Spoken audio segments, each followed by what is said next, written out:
Hello, folks. Welcome to a new InspoCrypto stream. Hopefully, all of you um, will enjoy the session today. As mentioned, we are going to talk about the current market situation, and afterwards, I'm going to show you or to talk a little bit about future trading. Just the basics, because I think everything else, it's just to do your own homework in terms of analyzing the market. I mean, I'm providing, I think, a lot of information, useful information that should help you out to make your right decisions if you want, and even if you go short, what kind of leverage you should use, and so on and so forth, just to prevent to get liquidated. So we will talk about volatility, for example, and some other parameters. Let us start with the market situation, but as I mentioned in my tweet just a few minutes before, if you have some questions, I'm always looking forward to get some input from you guys.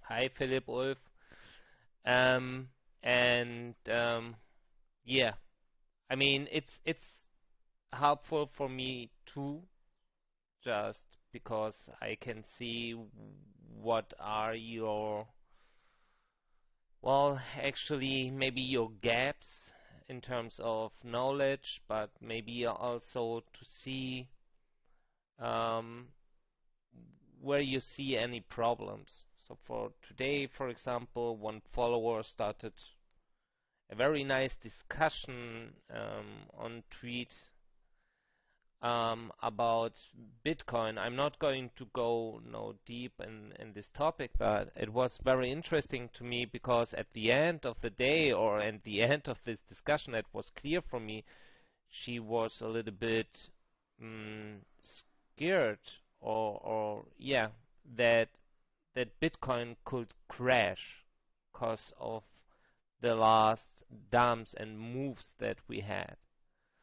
And that's something, in my opinion, very useful if you can communicate this kind of stuff, because I don't know if I have a lot more market view and insights than you have, but maybe more experience, maybe more background information that helps me out to understand things on a different level.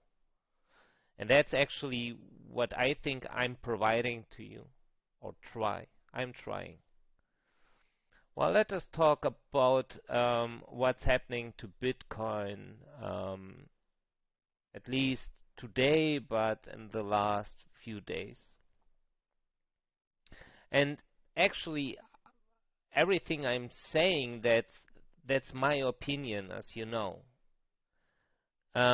because it's very difficult to predict, and we are still in a critical situation where you can't predict any next move, not in short term. Short term predictions are trader experience. You can analyze the chart, that's right, but on the other side, it's a lot of experience that told you if you should go long or short. Okay, if you should buy or sell instead. What I'm trying to figure out is the midterm trend, because that's actually the trend that is giving us enough time to be prepared and to adjust our strategies. The short term, it doesn't give you the time for that. The long term is much more for, well, for the next year and maybe beyond. So we are going to talk much more about midterm trends and less short-term trends, because the short-term trends you can see, and we will talk about that when we are talking about future trading, about the volatility. If you have a high volatility, it's short-term trends almost impossible to predict, because it can go up and pump very huge, but afterwards it can dump very hard as well. So that's the situation that we have at the moment. But if we take a look to the chart right now, and actually I said I had to adjust actually my support here, because my support was actually here. Okay, but I recognize that it wasn't perfect, so I just adjusted my support to 33.6K. Even if the candle, if you take a look to the candles, it stopped at 34K as predicted, almost 33.8, or a little bit more, yeah, 33.9. So how was it possible to predict this? And that's what I mentioned just a few days ago. That was showing me actually the Wyckoff schematic. The Wyckoff schematic, it's for me, and when I'm mentioning a common language, that's a schematic that every whale or every body working and trading with a lot of money should know. And that's something that's for them an orientation. It doesn't matter, it doesn't mean that everyone knows exactly the resistance and the support. That's actually something they have to analyze as well. But it's a common understanding that they have how the market should work. And that's what I said in my last streaming, and that's something crucial to get it, so you can play the same game. Otherwise, they will, well, they will hunt you. And as I mentioned once, don't be the victim. Just try to be the hunter as well. And that's what we are doing. So I predicted that we will have a bounce at 34K actually.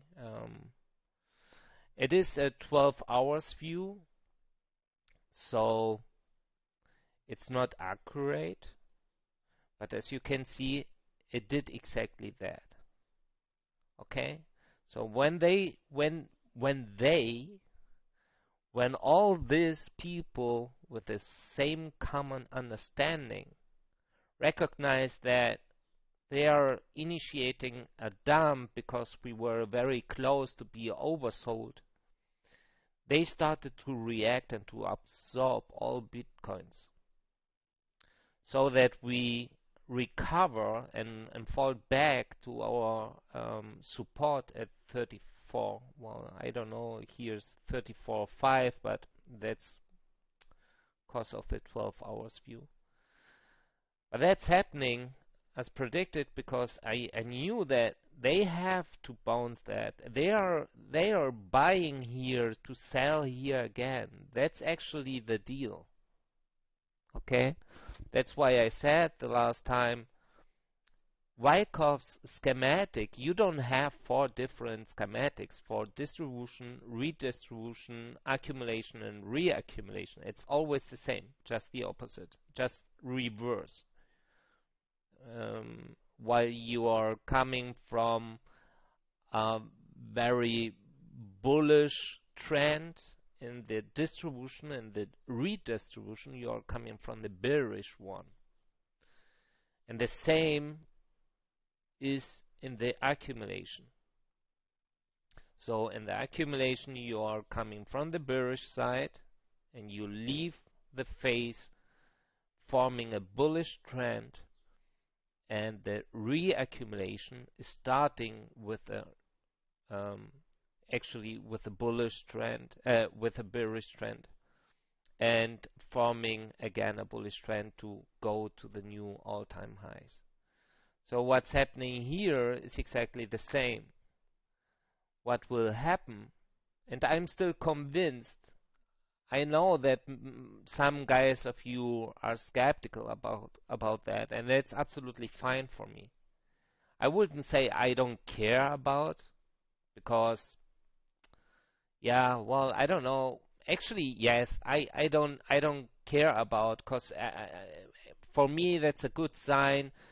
If you don't believe that, if you don't see that in the chart, that means that you are using your own brain and you are making your own decisions, and that's something where I say that's absolutely good, even if it's maybe wrong, but that's another point. But what I see here is actually that we are going to form exactly what they did in the past, and while we bounced here, we will go up again, we will have here some retests before we leave this level. Okay? And that's actually what happened, and that's also what happens in the distribution as well. I have to take a look. We had the distribution here as well. Wyckoff, I guess that's the right one. No, that's the wrong one, sorry.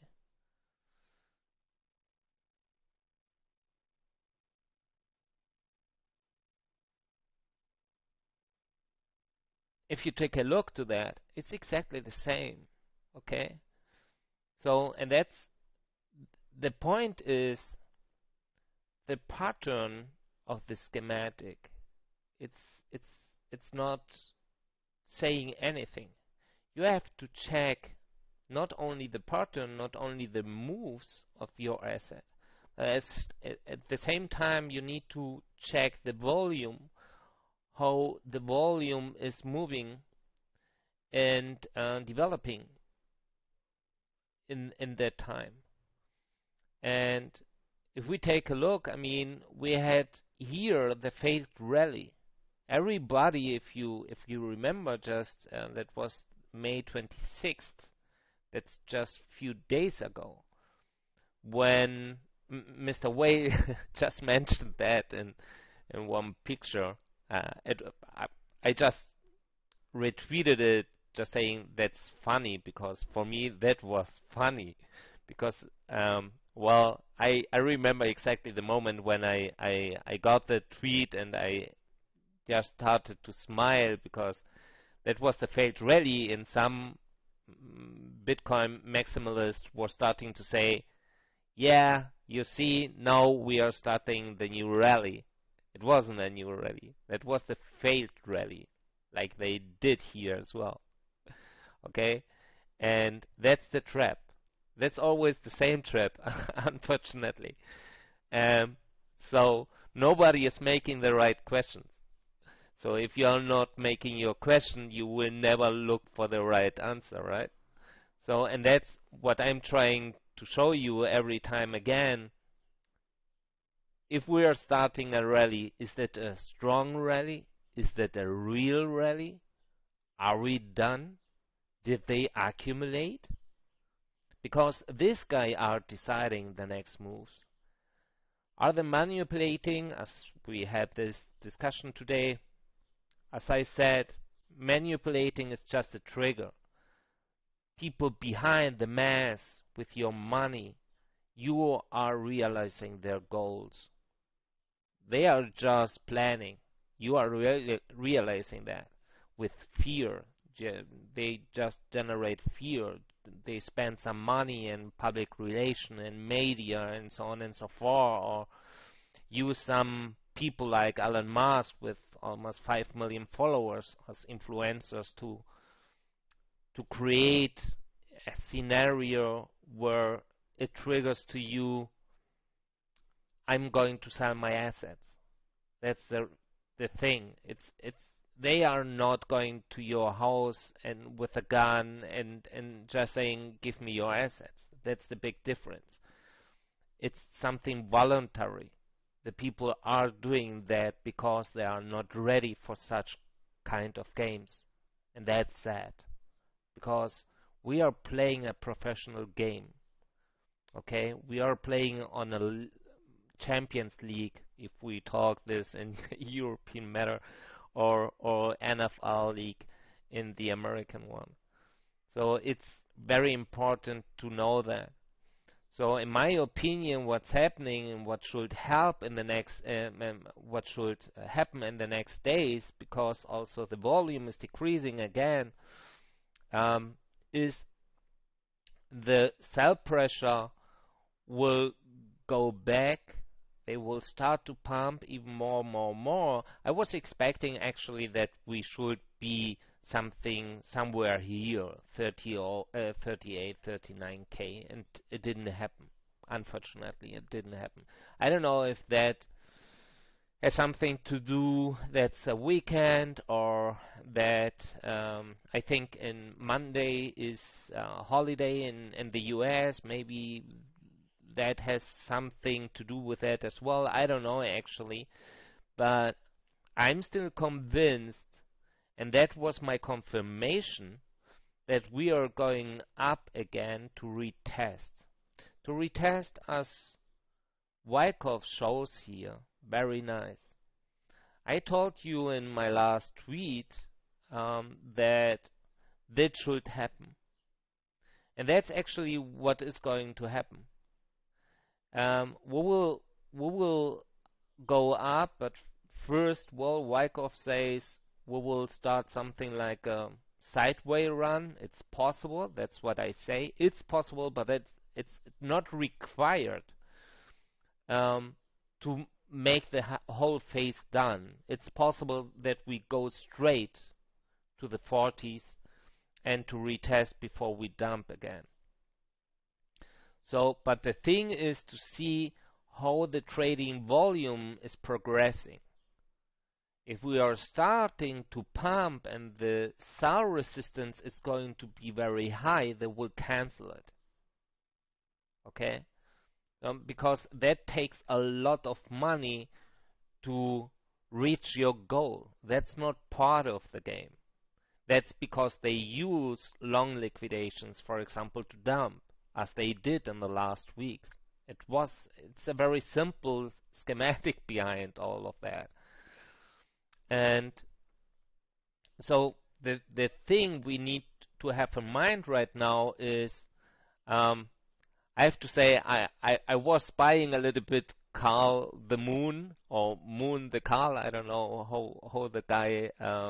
I maybe I can drink a beer with this guy, and he is very friendly and kind, and maybe we could be the best buddies or so. But I have a problem with what he is trying to communicate. What is he trying to sell to his followers? Because I think that everybody that is on Twitter should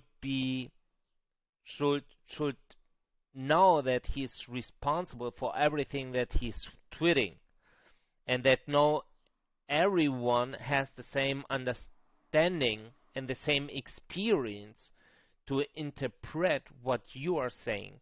So he was talking about, and he was actually right, but not almost. He wasn't telling the whole story. He was saying Bitcoin is starting a sideways run. He is right. Maybe we are really starting a sideways run. And then we will pump and start a new rally with new all-time highs. And that's what I say. He is generating expectations. He is generating hope. He is generating what the pro whales want. And many of them want to multiplicate their gaining, placing new long futures. And that's where the whole game starts again. So in my opinion, yes, we will start to pump, we will retest, and all this absorbed BTCs that they got in the last few days, they will start to drop. I don't think that these guys I'm going to form a normal, a usual downtrend and to start just a little bit. Um, it's going to, as they did in the past as well. If you take a look to that here, okay, that's a wedge actually, and that's what they did several times in the few weeks before they dumped, where I said these guys are going to dump. And many people were saying, yes, I think so, but just on the funny way. They didn't believe me. And every time it happened, because that's one pattern that they have. That's always the same, and that's why it's so difficult for me. Why the people don't see that. So, and that's going to happen here again. We will start with a dump, or well, we will form a downtrend. They will start to drop some BTCs in a ratio of maybe, we will have maybe here, it will start here, so maybe we will have here 5,000K trading volume in 1 hour. So that's not going to be a lot. And then they will start. And then they will get their resistance. And that's where I say, that's where the game is going to be exciting, because the next, they are fighting against all guys they want to observe to prevent what's anyway will happen. It's what I say, they cannot prevent, they can just delay it. So for them it's not a big issue if they have to go up a little bit and to drop a little bit again. They can do that 5 times, 10 times, it doesn't matter. But then we will dump hard. We will make a little break to dump another time, and they will, as you see, and that's what Wyckoff is saying in his book as well. The gaps between will they start very long. They start really when they notice that the buy pressure or resistance is decreasing, is where they just put more tokens on the table to have a better impact. And we will go here. They will use, actually they will start to sell less tokens, and we will reach the new bottom of our maybe last phase of the redistribution, where they have the sell climax, and that's where they used to buy it, the strong hands, where the weak hands are selling because they think, okay, fuck, Bitcoin is going to crash. Bitcoin is not going to crash. Everything is very well controlled. They would never buy an asset knowing that this asset is going to disappear in few months. It doesn't make sense. That's not going to happen. The only thing that could happen is with the if the U.S. government or some officials yeah publishing anything that could happen related with Bitcoin regulations or whatever.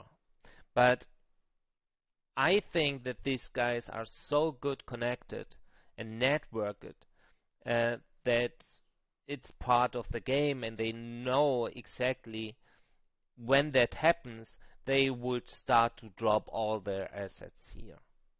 So you will see that these lines, actually these gaps, they wouldn't be like here. If you see, that's I would say long, long. It's going to be a little bit shorter, a little bit shorter, and then they stopped. It wouldn't stop, and they wouldn't be shorter here. They would be long, long, long, long. You would have here a very high trading volume.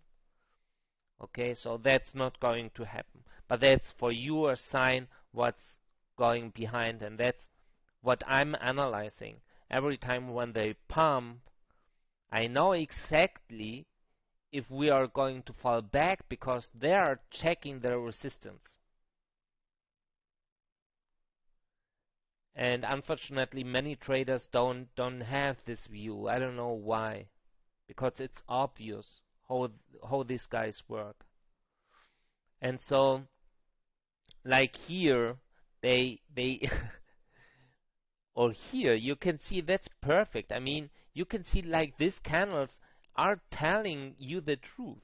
They are saying you what's happening. Okay, the resistance was big. Look the trading volume. We had here 67K. They did another one with 47K. Okay, then they started, but it failed. We had here 64K again.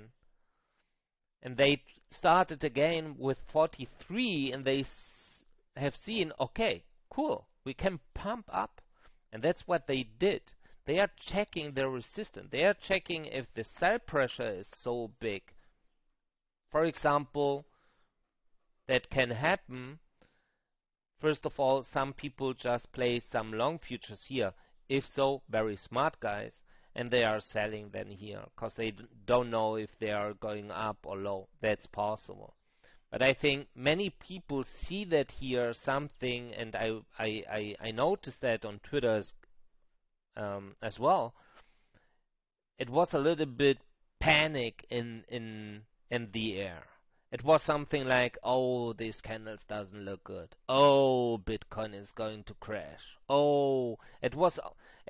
I I felt a little bit sad because I was bearish all the time, and now I'm bullish, and this guy's I'm bearish, and that's something where I say, holy shit, what's going on? I mean, you were praying all the time that Bitcoin is going to be 100K in few weeks. Now you are praying that Bitcoin is going to crash, while Inspo is telling you, no, we are going up to retest the 40K. And that's actually what's going to happen, in my opinion. We will go down, and we will start maybe this pattern, this cycle again. And that can happen several times. Okay? That doesn't say that we are just going to make one cycle and then we go over to the accumulation. But we know some information. If we link this information with what we are seeing here, we can make a strategy and say they are not going to play this game long time, because we know that we are going to have a big future liquidations in June, like we had in March, like we will have in September, as well as in December. Okay, that's absolutely usual. So we will have a big sell pressure in June. That's obvious. But at the same time, we know that German institutional investors will be able to invest almost $400 billion in crypto. So if we start to think about, and will it make sense to start now a rally if you know that we have in June a big sell pressure? Does that make sense for you? It doesn't make sense for me.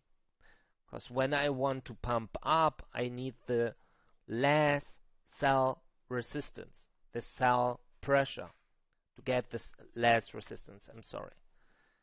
And so if I know we will have a big sell pressure, it means for me They will go and play with that, maybe another cycle, maybe another one, and with the big, maybe last dump because of the future liquidations, we will go to the accumulation phase.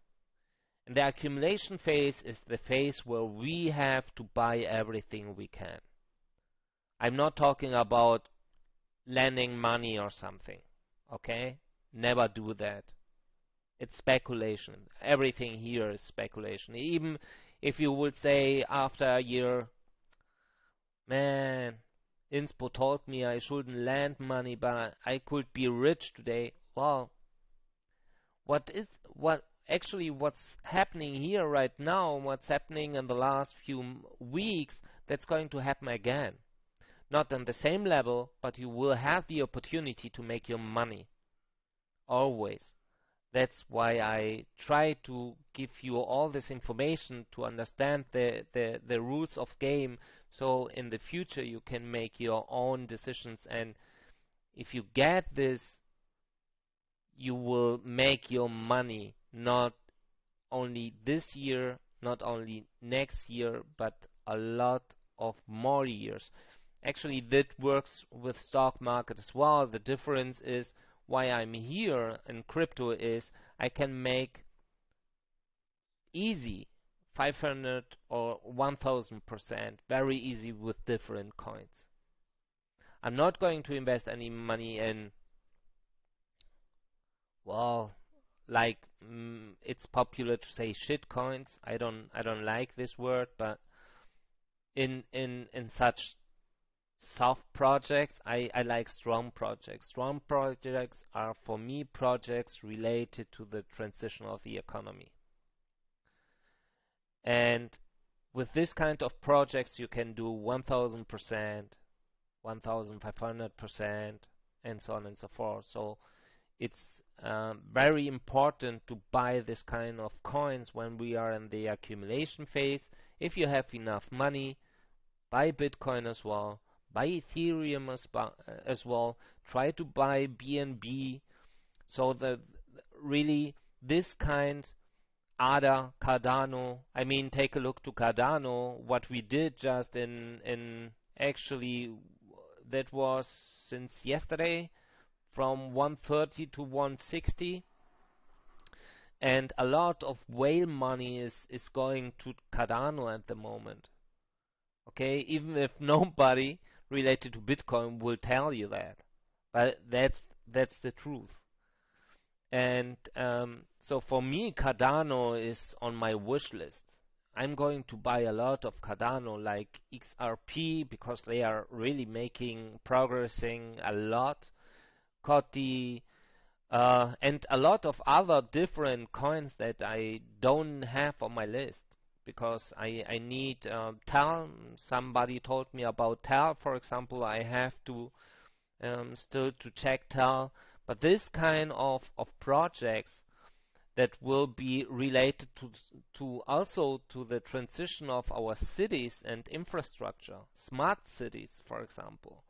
Okay, 5G networks, where we need and we will implement much more different systems to all these networks for verifications later. You will be part of that. You will be a node. And a lot of information that I know, but you will see that in the next month, what is going to happen. And that's crucial to know that, because if you make the good, if you buy the right bags, I can tell you that, I mean, it depends on what money you are going to spend, but you don't need to work anymore. It's something obvious for me, and I'm convinced about that. So crypto is part of the game. Forget everything about crypto is going to crash. Every time when the government is telling about regulation, you should celebrate that. Okay, the government would never talk about regulate something if they would knew that they have to live with that. But they, of course, they want to have control on that. That's that's obvious as well.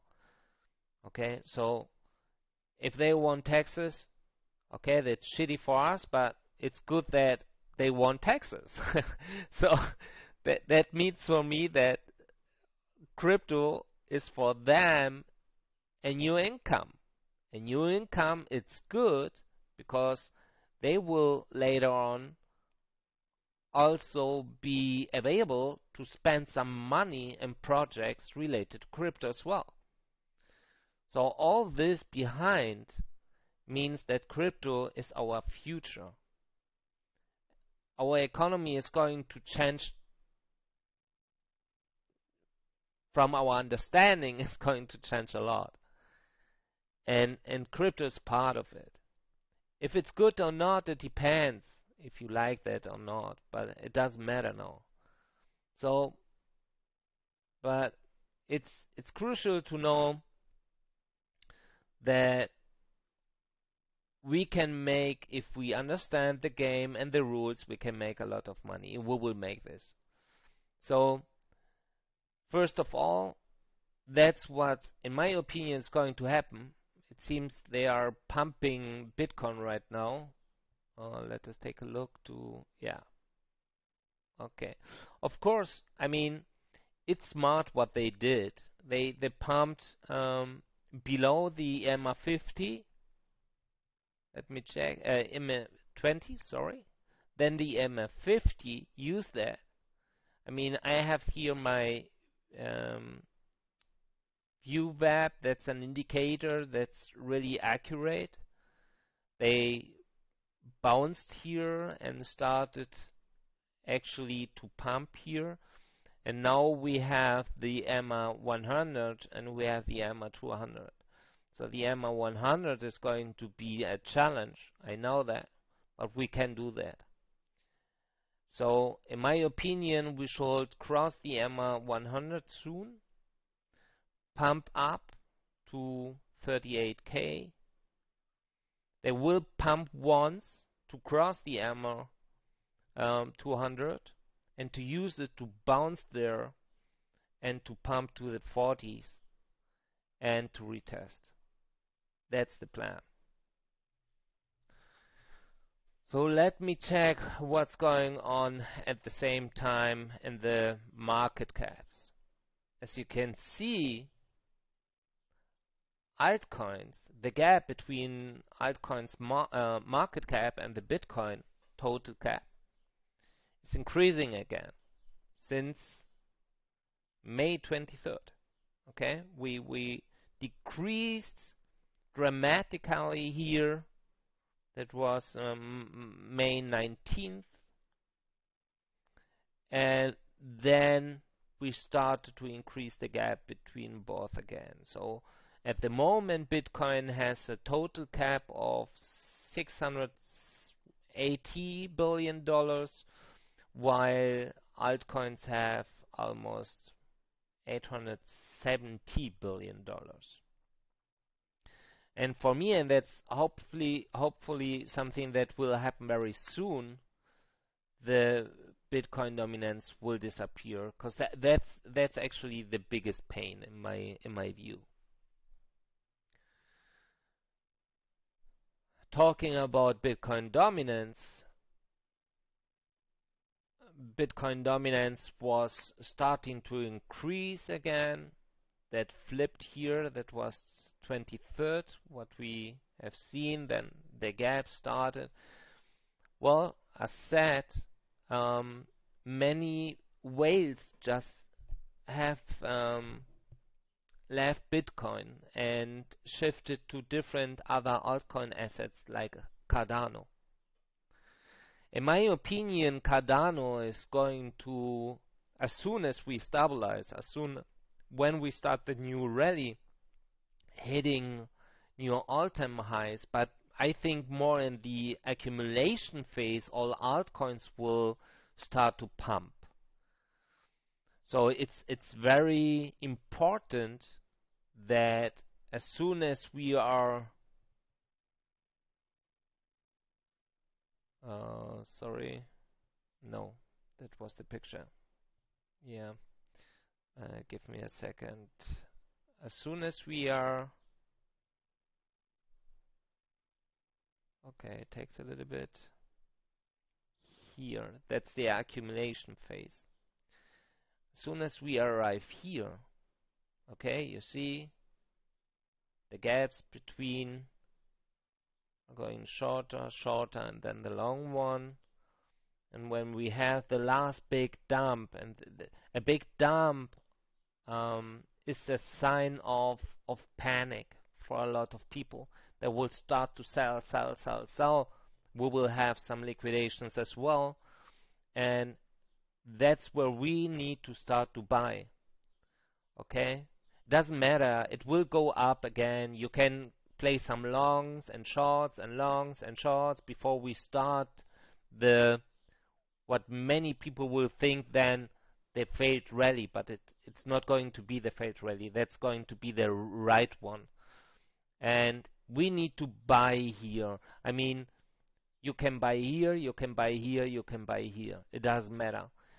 Everything where the on the on the support, it's a good sign to buy. I will buy, and I'm not going to care about if I'm missing a little bit of gain. It doesn't matter then for me. I will buy, buy, buy, buy, and maintain calm, patient, and when we start, then you really just relax and enjoy. That's the thing. I'm not the big whale, so I'm not going. I don't care if I miss some gain. So if you have now some questions here before we start to talk about futures, um, I will give you the opportunity now just to make some questions if something is unclear.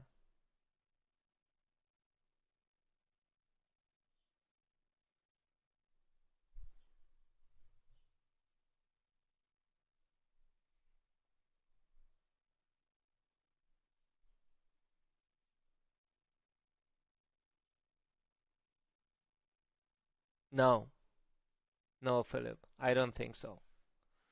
No, because I mean you are right that they absorbed here a lot.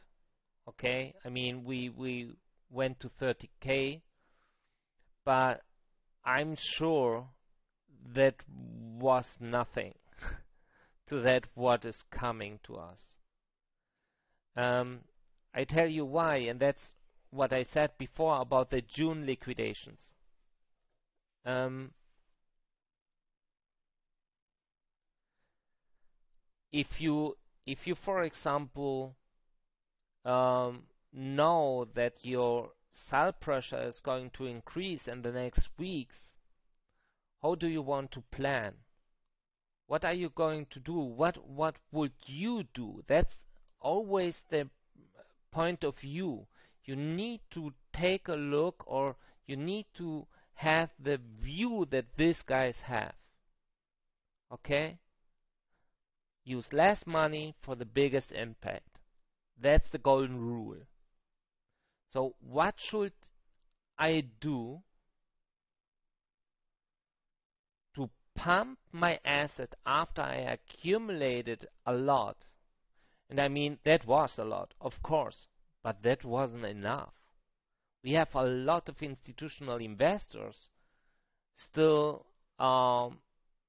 ready to jump in. For example, the German ones. So I don't think that the German institutional investors, and we are talking about companies like BlackRock, Germany, and so on and so forth, just want to pay 40K for a BTC. I don't think so.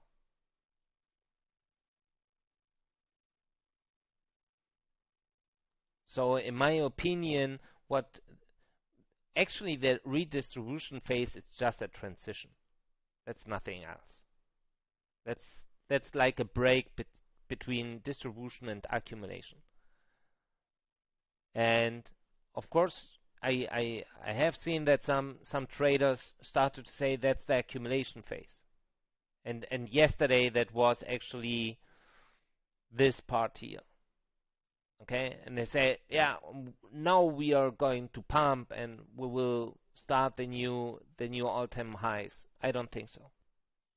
It doesn't make sense for me because I know what is going on in the next few weeks. That's my opinion. Maybe I'm wrong. Okay, maybe, but I don't think so. That's for me not a really yeah, it wouldn't be or make sense for a lot of institutional investors that are missing to buy the dip. Now you can say, yeah, but Bitcoin at 40 is actually a dip. Maybe for you, these guys think a little bit different. They have some ratio in gain and so on. They calculated before. So when I said, where's the bottom? I don't know the bottom. I'm not the big whale. The bottom, you calculate the bottom on what is your gain prediction. If I need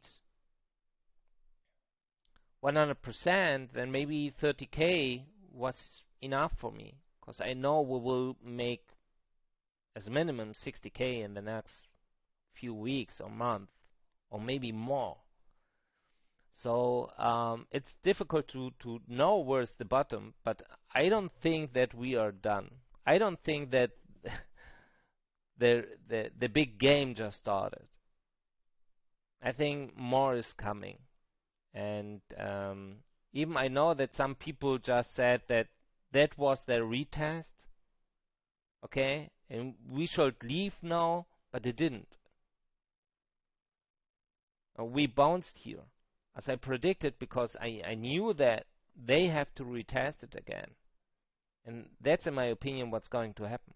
We'll see. I mean, that's the thing. Nobody can 100% say if that's going to happen. I just can analyze the data. I can just make some relations between informations, and I can wait to get some confirmations where I say be patient. Many people are not, and that's sad because that's with patience you can make a lot of money. Just be patient. And yeah, so to answer your question, in my opinion, we are not done. That's just a break. We will go down to the 20s. I cannot say if the 20s will be 20,000 or 20,000 or 25,000. I don't know. We had a selling climax at 30K. That's right. But it's not the last one. You are welcome, Philip. Got any good book recommendation on subject? Well, I mean, I have actually two books. They are interesting. Let me see if I can show you that. That's well, just take, for example, just take a look to Amazon. We have one book that's the name is The Wyckoff How to Trade Financial Markets Logically from Ruben Villahermosa Chavez. Let me see if I can show you that. It's possible. Yeah. Actually, this book was very interesting in understand that. That's why I say it's not the pattern. It doesn't matter exactly the moves. You have to understand the sense behind that, how market actors react, and why media plays a big role on that. Otherwise, you need much more money to trigger some reactions in the market. And Wyckoff just recognized that. And basically, he is explaining his ideas. Or, well, Ruben, it's not Wyckoff, that's, I don't know, actually, it's a guy that just published the book. It's a trader, it seems, where he just show you what's the sense behind. But if you want, it's another book that's also very interesting.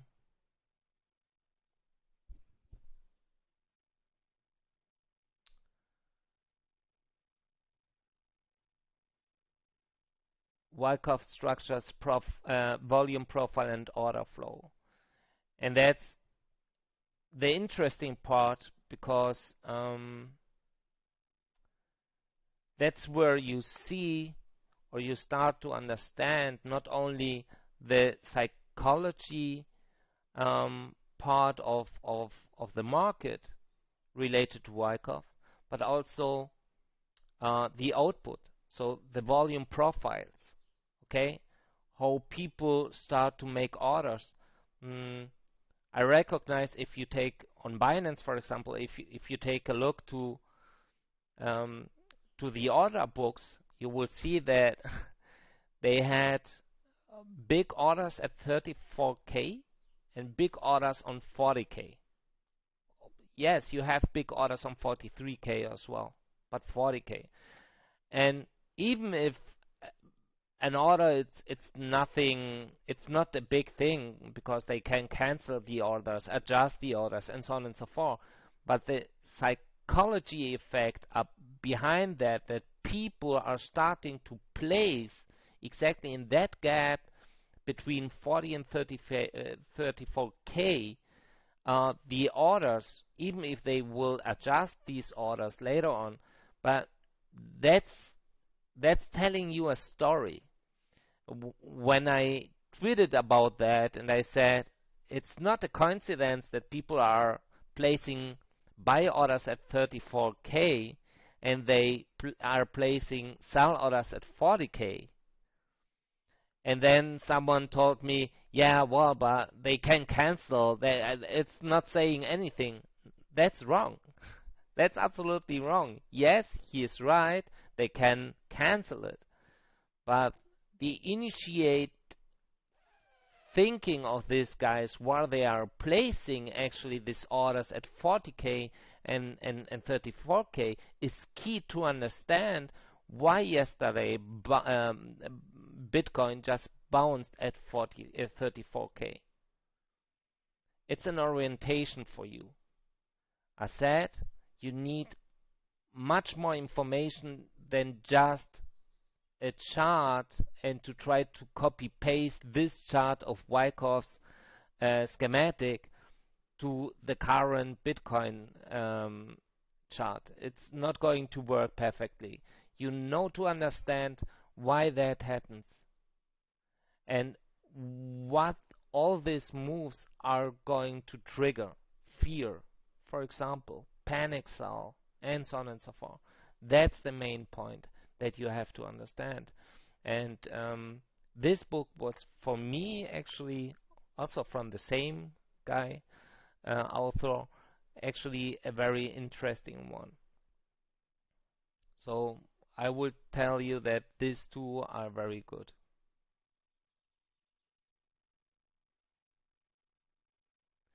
Yeah, you are right, Philip. We did, but it was a different situation. Just take a look to the chart before March. We came from December. Even in December, we had some future liquidations, but we didn't have the hype that we did in the last month. And that's a big difference, because we in March, I remember, we can take a look, for example, now.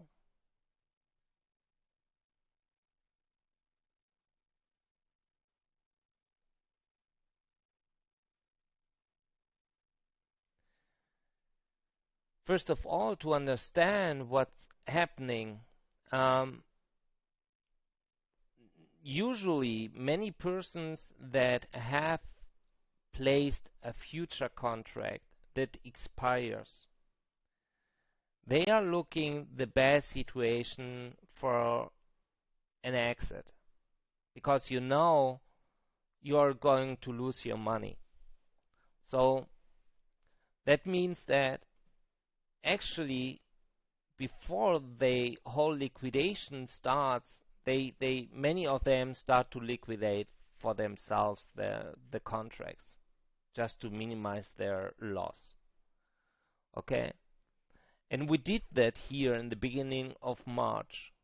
I remember here March 1st when we started to pump 36 to 40 to 50. Do you remember who pumped Bitcoin from 36 to 50K? I remember that. You know this guy. The same guy that started to let dump Bitcoin here. That's everything related with what you want. And that's what I'm trying to say. That was absolutely different. I can, well, I can tell you, if he wouldn't start to pump Bitcoin here, we never had initiated this move here. Never ever. But he hyped Bitcoin. Everyone was hyping Bitcoin. That's what I said, and that was very helpful here then, mid-March, when we started to dump again, because you have different expire dates. You have beginning of March, you have mid of March, actually you have end of March. Okay? So if we take a look here, you see the sell pressure. You see the sell pressure here as well. You see here March 13.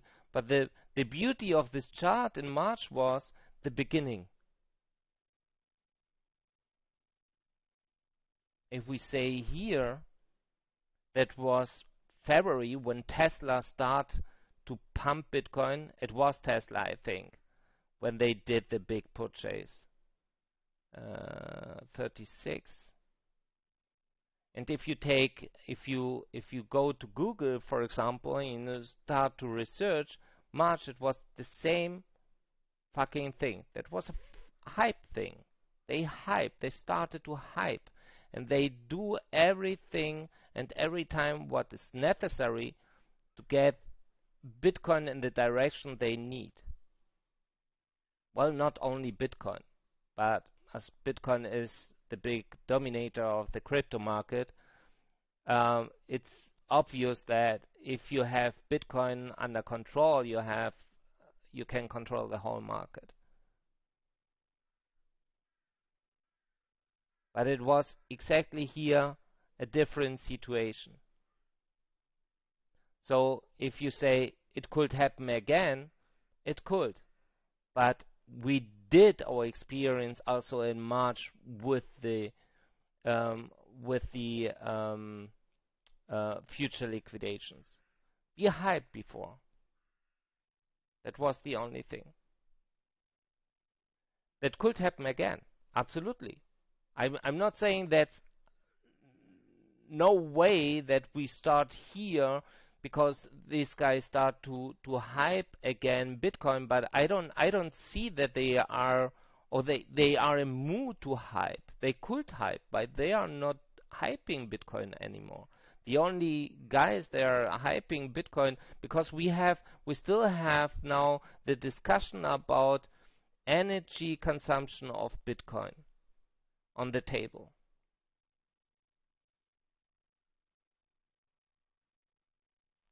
So I think as soon as we, or as long as we have this discussion, we need a lot of media and hypes to create a buy mood at Bitcoin again. Something needs to happen that artificially the people start to open their wallets and to buy Bitcoin. I don't see that's going to happen in the next time. Maybe little hypes, but not the same. So in March, I remember we started in February with Tesla's buy. I think it was Tesla's buy. I'm not remember now if it was, but yes, they started to buy at 36, I guess. Tesla buy.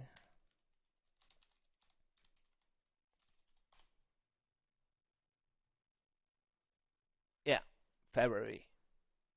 Exactly. $1.5 billion. They started to buy here. Then we started here, February 21. We had actually in the beginning of March a set that could be triggered.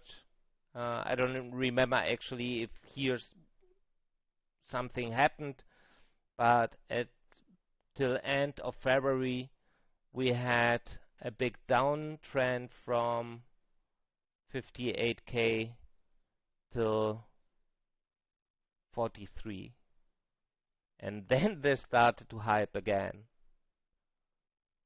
And that's actually what they do. I mean, the perfect situation or the best moment I remember the last time was mid-April with Janet Yellen, because and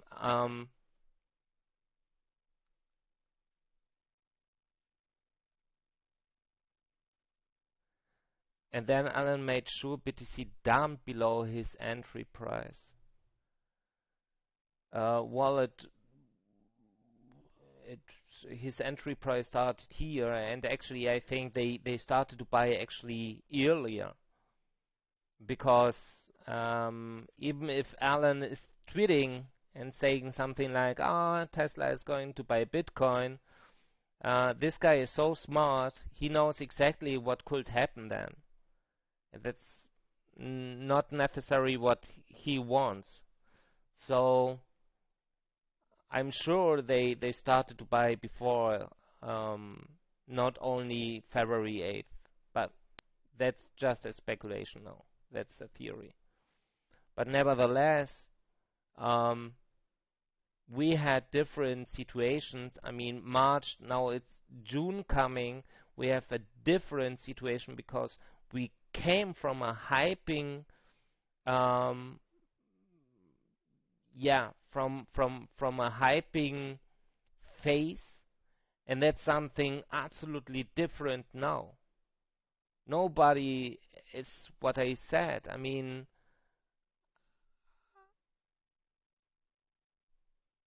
yeah, 33, yeah, exactly. Yeah, I agree with you. That makes more sense. I mean, they spent here a lot, but with his street, he started to hype, and it's very difficult to know here now how much money Tesla really spent here. But I think they started to spend and to buy Bitcoin before. And that's going to happen again. I mean, if Bitcoin, and that's something that for me it's very interesting, because Tesla is a company that is manufacturing green cars, and this guy is bringing on the table that the assets that Bitcoin owns are bad for Earth, are consuming a lot of energy, and Tesla is just saying we have diamond hands. So what the fuck? It doesn't make any sense for me. The only sense was that Alan had to announce or to bring this topic on the table. I mean, for Tesla, that's not a great deal what's happening right now. I don't know if it makes sense to say that for Tesla it makes maybe sense in terms that it's reducing the value of Tesla. And Elon Musk tried to sell or well, he offered Tesla already to Apple. He tried to privatize Tesla, it didn't work, and his next step was actually to offer and to look around if he can sell Tesla to someone else. He said it would fit perfectly to Apple, um, to buy Tesla, but Apple has a lot of cooperations with different car manufacturers in the world, BMW, Audi. Um, I don't know, but I think a lot of American car manufacturers as well. That's why Apple said we don't need you, we don't need Tesla to make our business in that area. And it was a sign for me a little bit. It gives me a little bit the feeling that Alan is looking for an exit strategy from Tesla, and maybe he want much more concentrate to his other projects than to Tesla, and he is looking around if he can sell his company. But the problem with Tesla is it's overvalued. No one want to pay what officially Tesla is worth, and that could be an interesting point when we are taking an account that Tesla right now is losing money. But that's a theory. That's absolutely a theory. Okay? But that could explain why these guys are holding Bitcoin, because I was expecting that they will start to sell Bitcoin very soon. Because for a company that is saying that they are so green, and then to hold something, an asset where they started and initiated the discussion about how it's wasting his energy, it's so yeah, it doesn't make sense for me.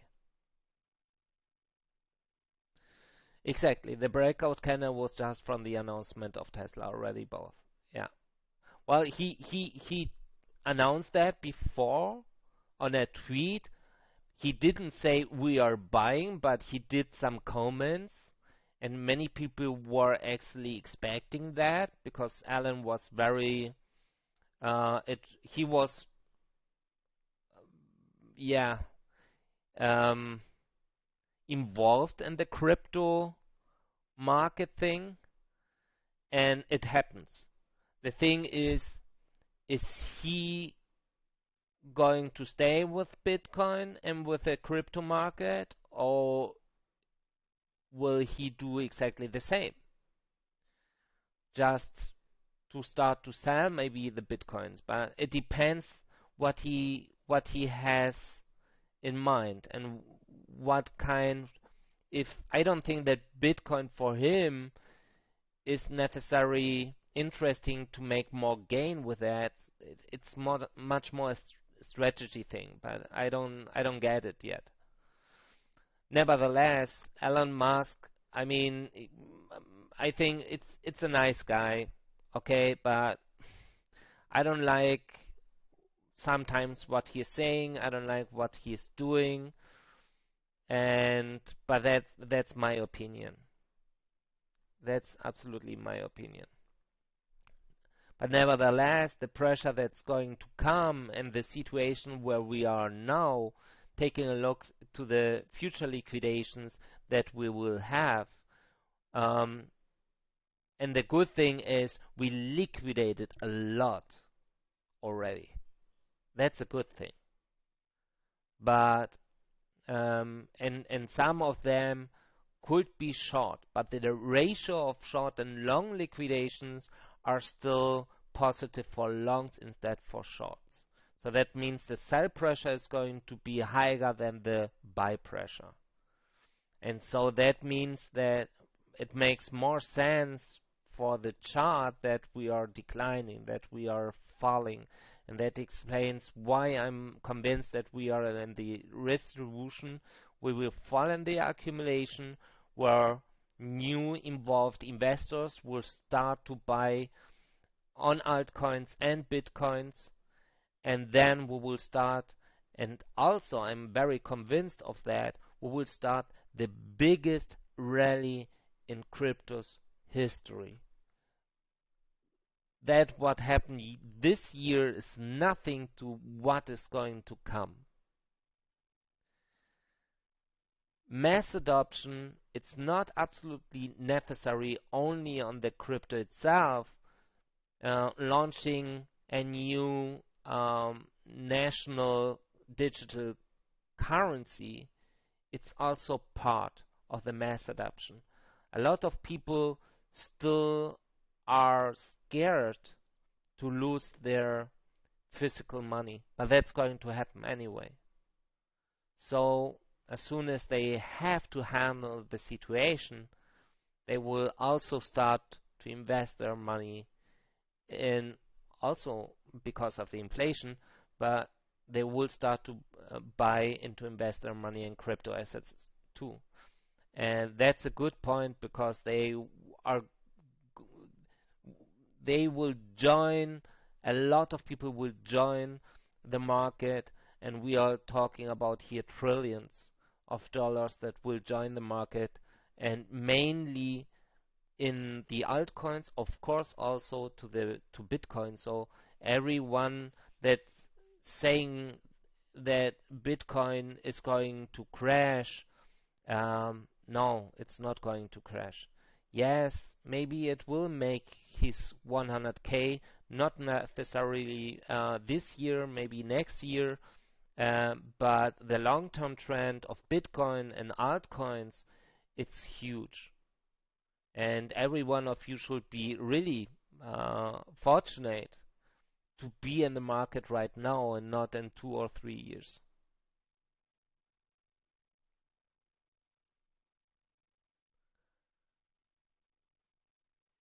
Yes, of course. That's what I see and what I said. I'm convinced that we are going to keep dumping, and we will see what happens. So first, we need, as I just said few minutes ago, we will cross this here. We will cross the EMA 100 to use that something like yeah, to bounce and to pump to the EMA 200. We will also here, we will cross that, we will retest, and then we will start to dump.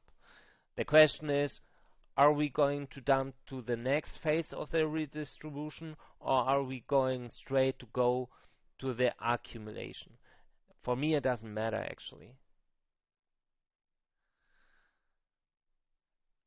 Inspo, what are your prediction prices for ADA and SIA? Okay. Predictions, I mean, if we are going to the accumulation, it's obvious that we will get more dips. I can imagine that we are maybe getting Cardano for $1, maybe a little bit less, maybe a little bit above. Seller network 2 cents maybe or something, 1.8. And seller network should follow what ANKR did from December till March. It did almost 1000%. I'm convinced. Seller is a very strong project. ANKR is not done. Okay, 1 billion tokens with even more people joining the market. ANKR could be midterm or midterm at the end of the year. It depends when we start the new rally, but at the end of the year and the beginning of the next $1. And CLR, that's why I said I'm starting to buy CLR and I'm going to buy even more because this 1000% are almost sure.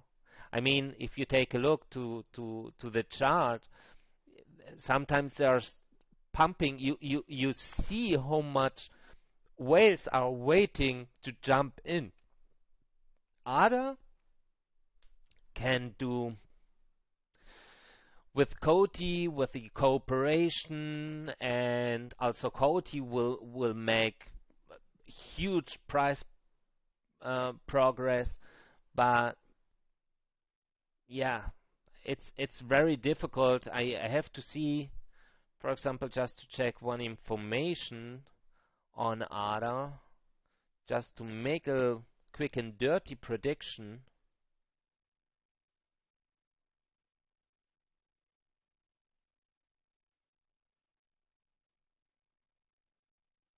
We have circulating right now almost 32 billion ADAs.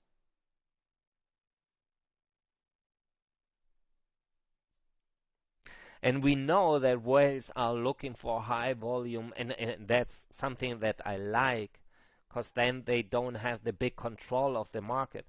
They are investing in high volume, so high supply tokens like Ethereum, like they did with XRP, they did with different coins in the past few months.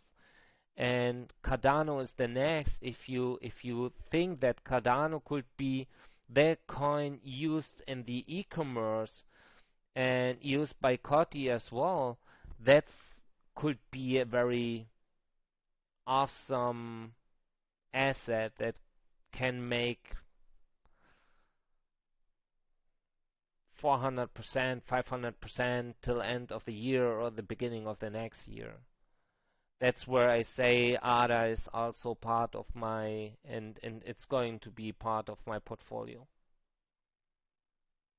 So, but actually I'm looking also for the right entry price. It was a good entry price to get ADA, for example, for $1.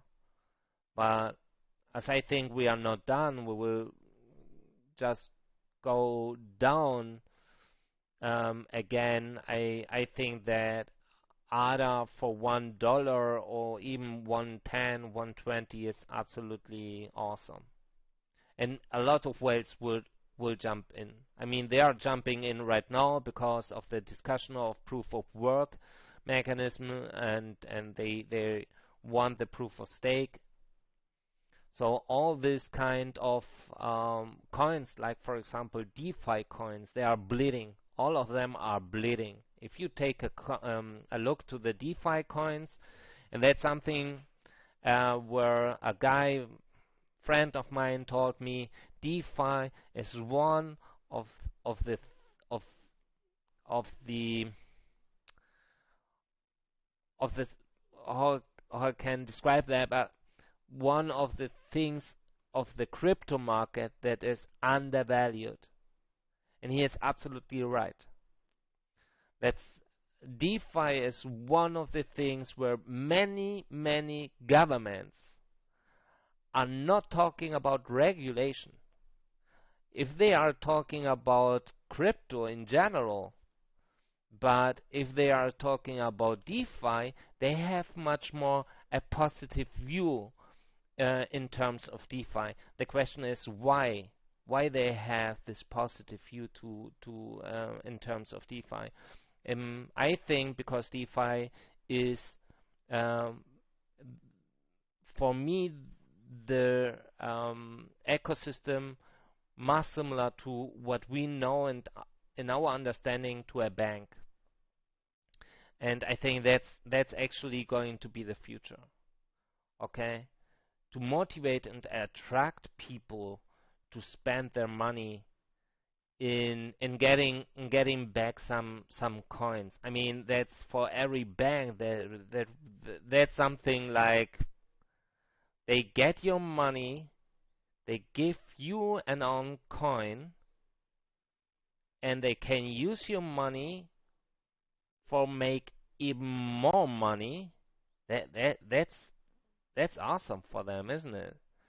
And the same if you think, and that's an idea I had in the past. I did a poll and I asked the people, if if your boss tomorrow would ask you if your company is going, a big company, is going to launch their own crypto coin, if it would be okay for you to pay you partly with this coin. And I think 60% or 70% of the people said, yeah, I would accept that. Me either. But of course, for this company, that's a beautiful thing. That's awesome. That's much better than now, because they need euros, dollars that they get from the banks. They have to buy this money actually with services, products, selling something. So with any actions and operations that wouldn't need if they have their own coin. They just, maybe a central provider can give you an own and create for you an own coin, and that's for them, of course, better. So that's just an idea, but something that could happen in the future as well. But well, I mean, we will see what will happen. Right now, Bitcoin is showing that the volume is decreasing. A decreasing volume, that means that less money, more impact. That means right now we have, and yesterday that was really crap. If you can see, we had a confirmed uptrend, afterwards immediately a confirmed downtrend, then immediately it flipped to a positive, it flipped afterwards directly to a negative, to a downtrend, and then again to the uptrend. I never have seen that before. Not in a row, not really immediately afterwards. And that was yesterday the first time, and for me it was clear that's a big fight what's going on here.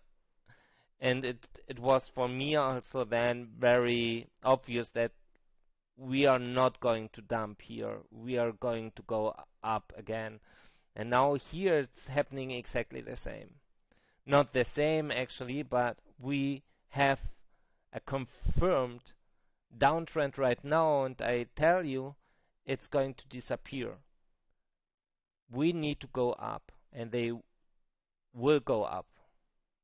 See, and they will pump it, and hopefully we can finish the day maybe in the next 2-3 hours, something like between, well, it would be wonderful if we can be at 636, 8, 37, something like here. And tonight let APAC just make the rest of the work. Gracias, Jorge. Muchas gracias. So let us go forward.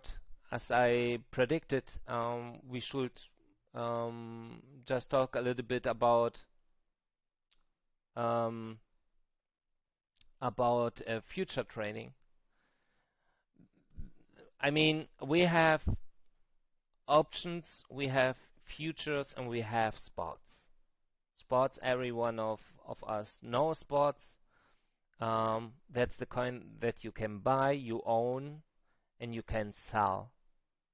We have the futures, where that's something like a reservation. That's something like a bet. If you bet, for example, that Bitcoin is going up, then you would place a long one because you want to sell your coin that you just bought, for example, or you are going to buy for 35k, and you know it's going to pump at 45k. You place a long saying, I'm going to sell at 45k, so the gap of 10k would be your gain.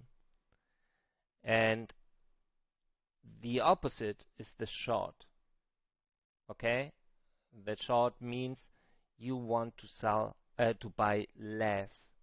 Okay? You say, I want to buy you an asset, Bitcoin, because I think it's going um, it's going to fall, it's going to dump, and the seller, in that case, the bank or Binance or whoever, if you just imagine it's two persons and not just Binance, and this guy would say never, it's never going to go down. But of course, if you want to bet, then I would sell you my Bitcoin for 30K or 25K if you get this price. So that means for this short trader, he want to buy the asset for less. That means he is signing a contract saying if Bitcoin is dumping to 20K, I'm obligated to buy this asset, for example. Okay? An option, as the name it's already said, that's just an option. It's just voluntary. You can buy it, but it's not necessary. It's not required. That's the difference between options and also the leverage, but between futures and options. So if we take a look now to let me see. If we take a look now to Binance, I hope you can see that. I'm not sure if the resolution is enough for you to see everything, because I'm working with a 34-inch screen here, and it looks a little bit not really clear, but it has to be clear. It's clear for you guys? Can you give me just a feedback?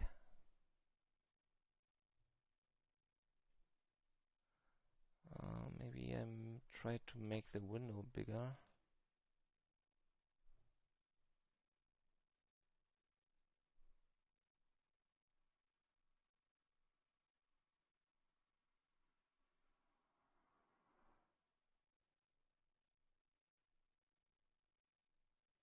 Okay, I try to make this bigger now.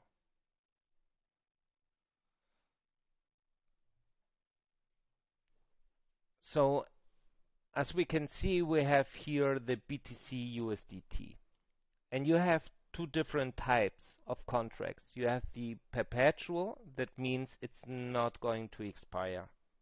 Okay, you don't have any deadline. Um, and you have then also the I don't know if Binance actually provides also futures. We have the with delivery. Yeah, the quarterly. For example, June 25. Okay, that's interesting to see. 25 June, that's end of June. Some future contracts will be and just by the quarterly expiring. But I'm using the perpetual one. The difference is you have much more gain possibilities if you have a deadline, for example.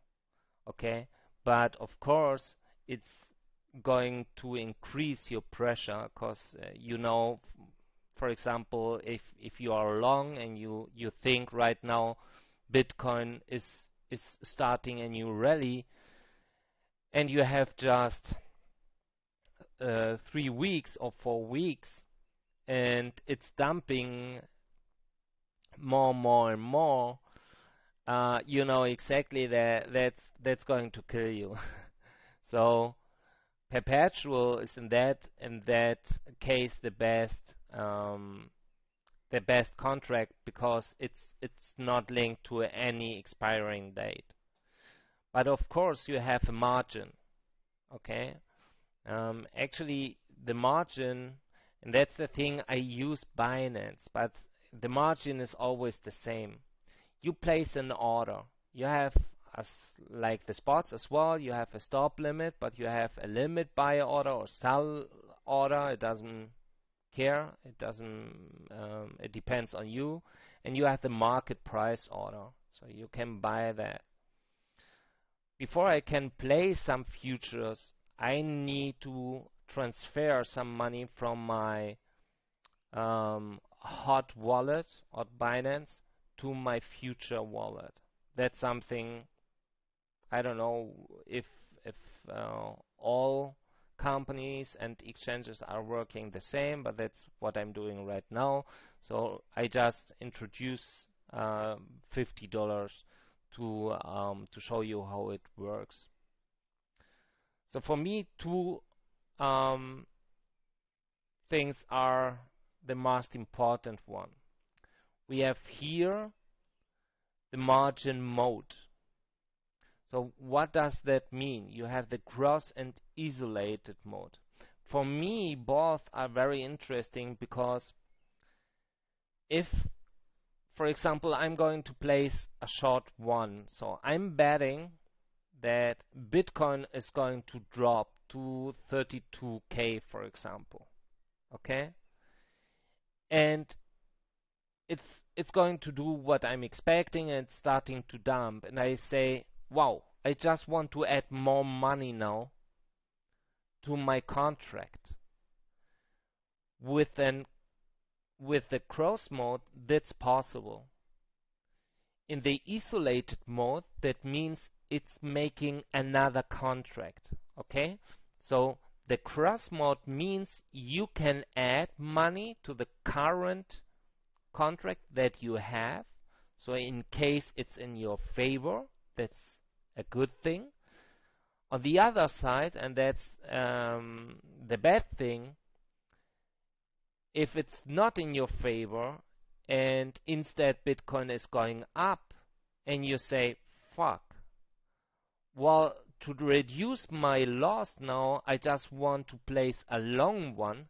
That's not possible with cross. It's just possible with isolated. So that's the first thing you need to know is, are you sure? Do you have a plan and you want to stick it? It doesn't matter if you are getting liquidated or you want to be a little bit sure. I'm not a friend of place a short and a long at the same time. Because as I say every time, have a plan and stick to it. If you have a plan and it's failing, okay, and you're going to place the long, the consequence is Bitcoin will flip again. So it's better to be killed once and not twice. So I'm using the cross mode. I'm never using the isolated one, actually. When we have used the margin mode, because the margin mode also means that your margin, the money that you have, that you placed, okay, for this operation, for this contract, is at the same time the money that Binance or the contract is absorbing in case that you are going in red instead of green. So if you are betting high but BTC is dumping, it's starting to absorb your money. That's your margin. The liquidation means you don't have any money in the pot anymore. I will show you. We are going to place a short and a long, and that means as soon, for example, and maybe I will make a liquidation of the $50 to show you how it works. And as soon as you see that you are able to put more money, and that's only possible in the cross, not in the isolated one. You can add more money to delay or prevent your liquidation. That's possible. But if you start with that, you are investing more money in this contract, and you have to be sure what's happening now. It's maybe because of the volatility. Okay? So you are sure that your trend is right. Otherwise, I wouldn't add more money. I give you an example. We are going to place here. We are now at 36K and we place a short. So I'm betting, I'm speculating, for example, that we are going to dump to 32.2.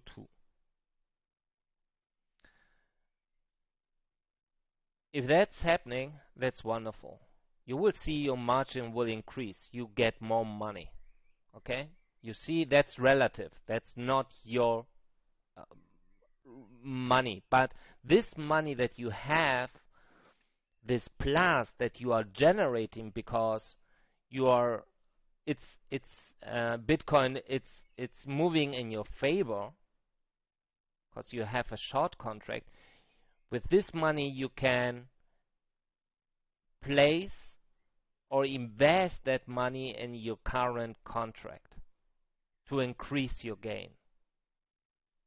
But in case that, because of volatility, you know that Bitcoin is going to dump, but sometimes that happens, and that happened to me, and I got liquidated because of that, because APAC sometimes, in the last weeks when we started to dump, they let go Bitcoin up before they started to dump. And the volatility was then so big that I didn't calculate that. So what happened? They just liquidated me before it flipped to my favor. That's worst case. But sometimes happens. So you have to check some informations before you place that. But if you see it's going up because of the volatility, it's absorbing your margin. So it means your margin, your money is going to disappear. It's going to be less and less and less and less. You can add more money to prevent the liquidation. Okay, liquidation is game over. And the same, of course, if you are working long. That's actually the same thing. Then you have the leverage. The leverage is something like a multiplicator, and a leverage of one, it just mean then if I'm spending $50, it means also that I'm buying $50 in Bitcoin. So also the rate, that price changes are not used by a multiplicator. It means if I'm using, for example, a multiplicator of 2, that means I'm spending $50, but that's a value of $100 in Bitcoin that I'm trading. If I'm using 10, that means I'm placing $50, but the value of these $50 are $500 in Bitcoin.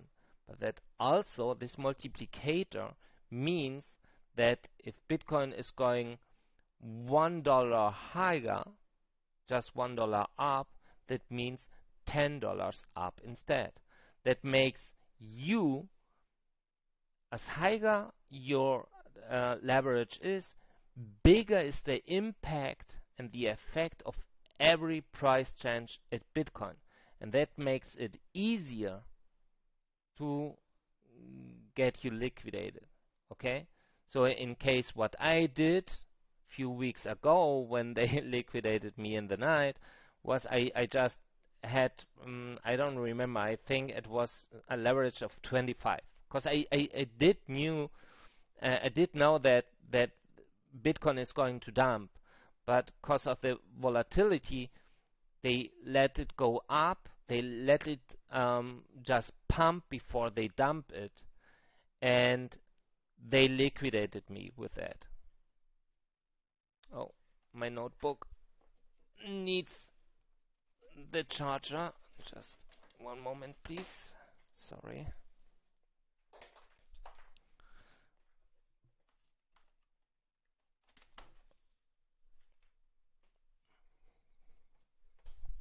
So it's crucial here, if you're starting to trade with futures, it's actually the best you can do is to start with a very low leverage. I would say start with 1 or 2, just to try.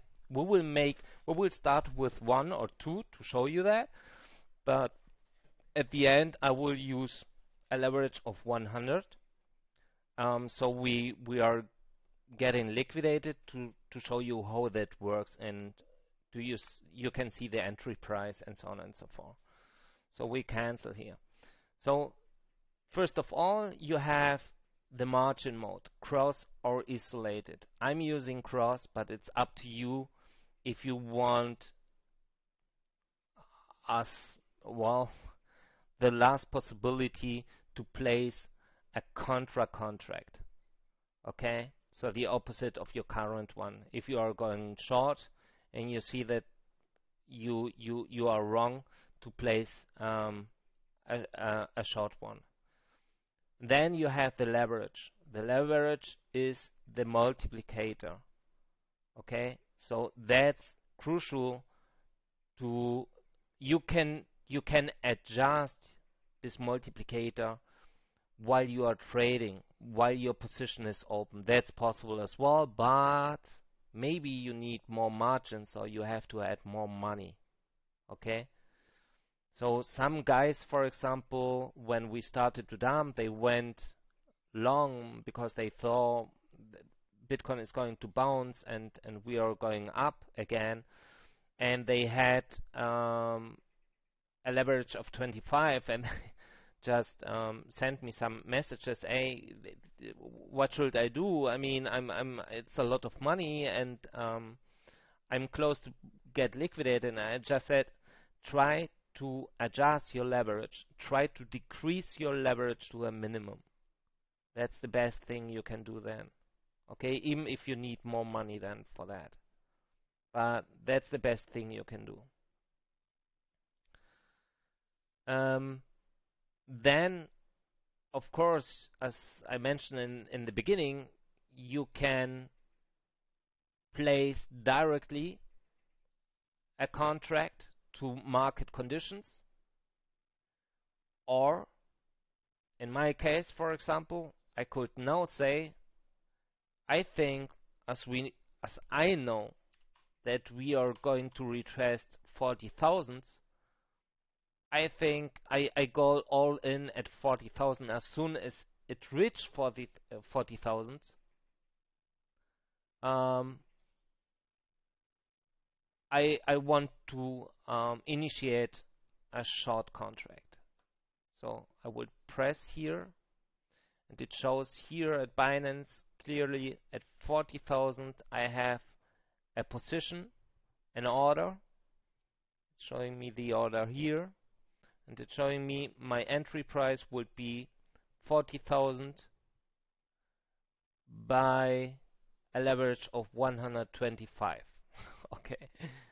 Okay, I mean, that would be awesome if that works then and they dump afterwards, because 125 with $50, if we are then reaching something like 30K or something, that could be a very awesome gain.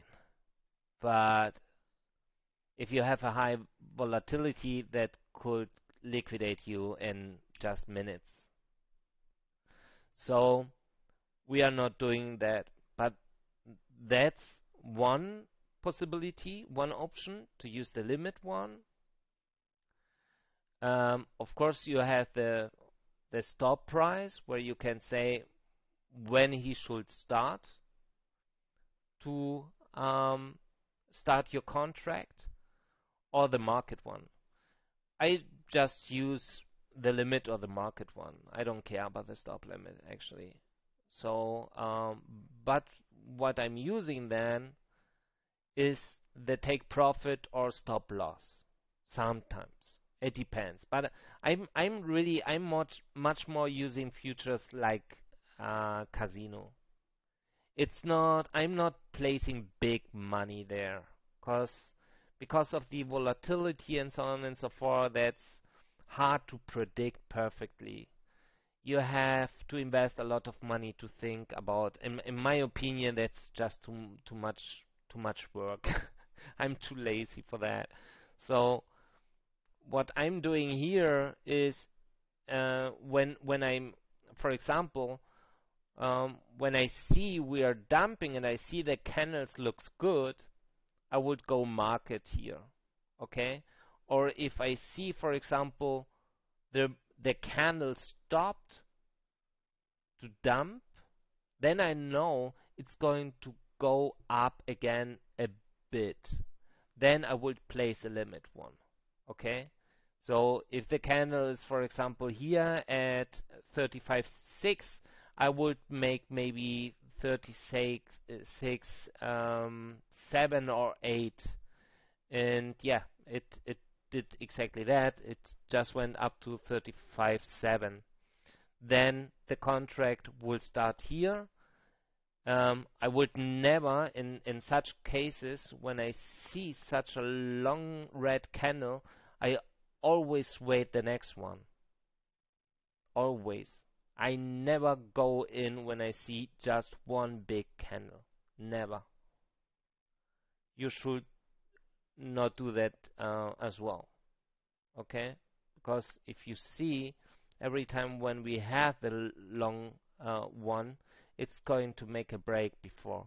So it's very important to see what's happening after the long red candle. Um, yeah, we will place now something as I still think that we are going to go up. It makes sense for me just to place a long one or in market conditions to show you more information here. So now it looks very crappy, but I'm convinced we will go up. So I'm adjusting now my leverage to, let us make 5 at the beginning just to test. Market conditions, that's right, 100% and long. So now we started long one. If we go here to the positions, it shows you the entry price. So my entry price was 36,132.48. That was the market price was 30. The current market price is now 36,152. So I'm making some money right now because it's going up.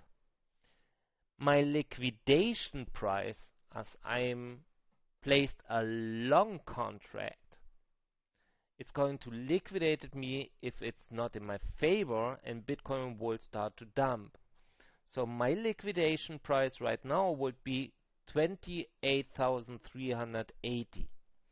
That changes depending on your leverage. Okay? Now, for example, if I take a look here, it shows me I have a margin ratio of 1.84%. Right now, Bitcoin is falling again. So at the moment, it's very stable. It's going a little bit up, a bit down. At the moment, I have a positive PNR. So that's your relative loss or your relative profit. Bitcoin is using like here just a scale showing you that everything is green. This green means I'm very far away to be liquidated. If you take a look to the wallet, and I don't know if you can see that, that's changing depending of my relative profit or my relative loss. Right now, I'm making a relative loss of 0.42%. So that money that is available here is going down. As soon as I start here to make more profit, this money would appear here and I can work with this money. Add more money to my current contract, for example. You have here your maintenance margin. The maintenance margin is the margin that you have to pay every 24 hours, or I'm not sure if it's 24 hours or depending at the time. I think Binance is it's billing that every day at 24 hours, so midnight. You have to pay this maintenance margin of $1. Okay, that's so it's not possible for me, even if I, for example, would sell that now, um, without, well, right now I have a relative loss of 0.5%, but if I would liquidate, if I would close my contract right now, it would be a loss because I have to spend this fees. That's like a fees. That's actually what Binance is making in money with your contract. So right now it wouldn't make any sense to sell that, but I'm going to sell that because it's just for us. So I can close the position in market conditions, or I can place a limit here as well. Okay. I can also, if I go here to take profit or stop loss, for example, you have here a pencil. If you press to the pencil and I say take profit, for example, 30,000, because I think Bitcoin is going down to 30,000. No, that's crap. That's not my take profit. That's my loss because I have a long contract. That's stupid. So here take profit would be 42, for example, of 40,000. So it would say, as we have a very low leverage, it says my gain would be $27. My stop loss, if I say no, we are going to dump to 30,000, it would be almost my liquidation price. I would have a loss of $40 to $43. Okay. When I'm starting a future, I'm really convinced what I'm doing, so I'm usually not using any stop loss, but take profit. That's the only thing. I'm trying to figure out what is the price, where are my supports, where are the resistance, where I know that will be the best moment to sell. But stop loss, usually I don't care. As I said, I'm then in gamble mode then. All in. So at the moment it was a bad idea. I'm making a relative loss of almost 1%. I don't care, and I will close now this position in market conditions. So I press market now and it will disappear. That's it. So now I had $55, now I have 54.65, for example. So now we go and make, for example, a leverage of 50, and I say we go all in long again. So now my liquidation price, you remember we had a liquidation price of almost 28,000 with a leverage of 2. And now my liquidation price is 35,500. Okay, that's right here. So if Bitcoin would start to dump like it did yesterday, it would liquidate me. it's hopefully, well, I don't care now, it's just to show you, but that's the problem. My margin ratio is almost 20%, and as you can see the scale here, hopefully you can see that, it's not that green anymore. It's just going a little bit in direction of yellow, because Bitcoin is now almost showing that with decreasing volume, it wants to go down, and I guess we have a confirmed downtrend. Yes, we have a confirmed downtrend. Nevertheless, um, it doesn't look very good for a downtrend right now, so we need to see what's happening. I can imagine it's going to flip again and go up. I'm using here the 1 hour view, so we need to wait in that case. But of course, it's showing me now, even if it's making just little steps. I mean, the gap between my entry price, I show you here,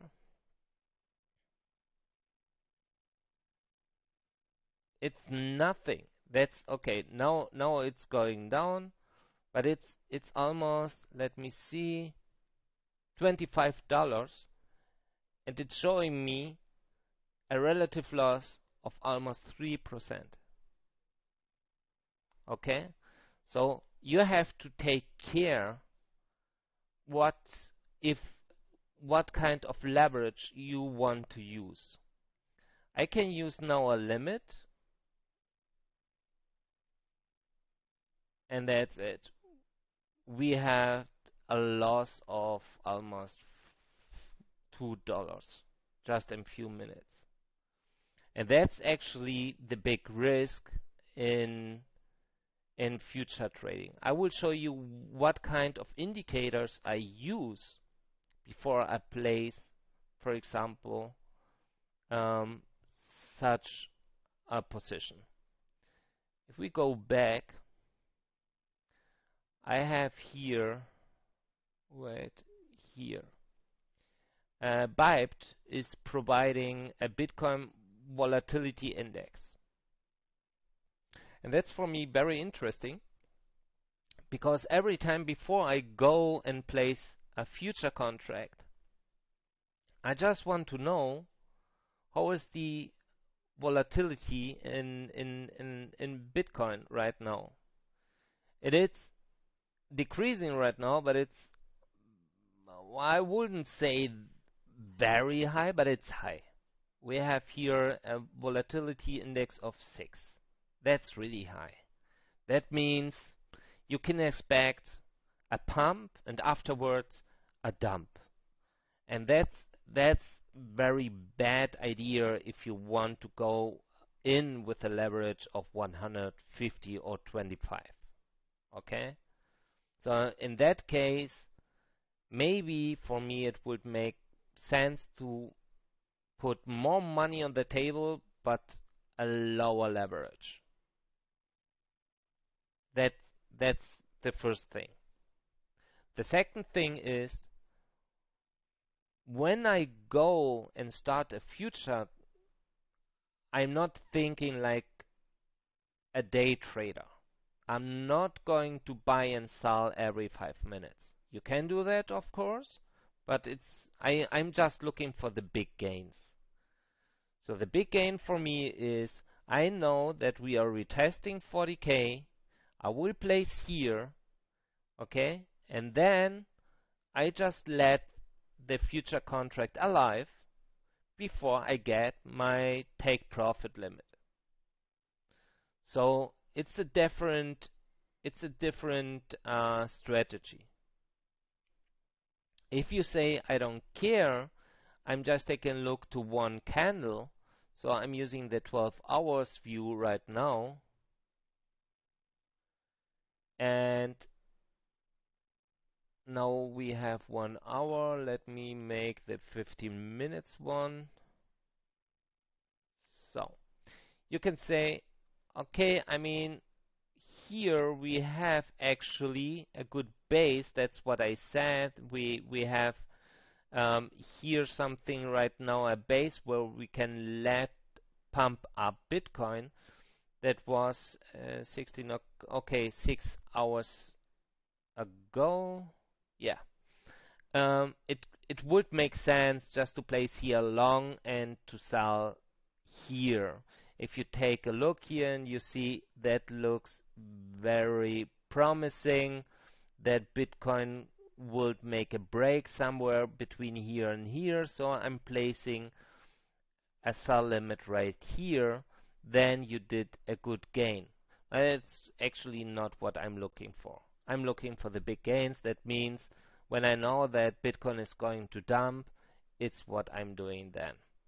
So yeah, that's my strategy.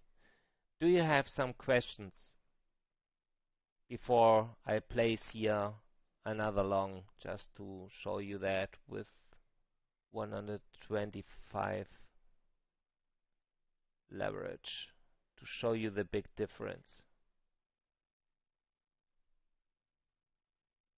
No questions?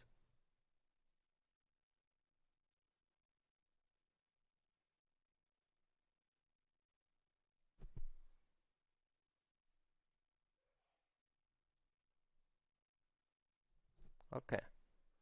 So let us see. Bitcoin is trying to go down now. I will take a look here and I say 35,998, so 36 would be a nice price to go long.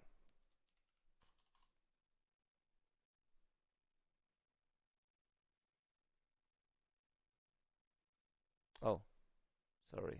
Yeah, you are right.